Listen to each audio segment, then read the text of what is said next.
আবারও চলে গেছিলাম হাতিবাগানের হেড টার্নার্সে নিজের হেয়ারের একটা ট্রিটমেন্ট করানোর জন্য।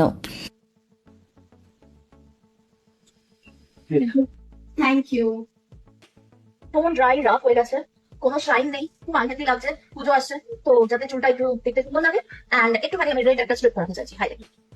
কোলাপ্লেক্স ট্রিটমেন্টের খুব সুনাম শুনেছি। সো দেখো চুলের কি অবস্থা। দুর্গাপুজো কিন্তু ওদের এসেছে প্রচুর অফার্স। সব থেকে আগে আমাকে নিয়ে যাওয়া হলো শ্যাম্পু স্টেশনে শ্যাম্পু করার জন্য। হ্যাঁ ঠিক। এবার ওলাপ্লেক্সের শ্যাম্পু দিয়ে শ্যাম্পু করে ট্রিটমেন্ট শুরু করলো। নেই নেই, বহুত আচ্ছা লগ রহা। ব্লো ড্রায়ার পর আমি ওনাদের বললাম আমি হেয়ার কাট করবো। টেকেন টেকেন না। ট্রিটমেন্ট করতে করতে ইভিনিং হয়ে গেছিল, তাই আমাকে ওনারা আইস কফি দিলেন।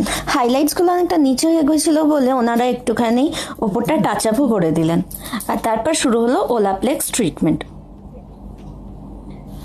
হেয়ার মাস্ক দেওয়ার পরে এই 8 ঘন্টার মাসাজটা কিন্তু ভীষণ রিল্যাক্সিং ছিল, আর মাথা ব্যথাও দূরে হয়ে গেল আমার। হেয়ার ওয়াশের পরে ফাইনাল লুক, একটুখানি রেড স্ট্রিপস, তার সাথে ফ্রেশ হাইলাইটস অ্যান্ড ওলাপ্লেক্স ট্রিটমেন্টের শাইন। তোমাদের কেমন লাগছে বলো এই লুকটা, আমার নতুন লুক। দেখো সত্যি এসেছে না অনেকটা শাইন আগের তুলনায়। তো তোমরাও চলে আসো হেড টার্নার্স হাতিবাগানে। বাই।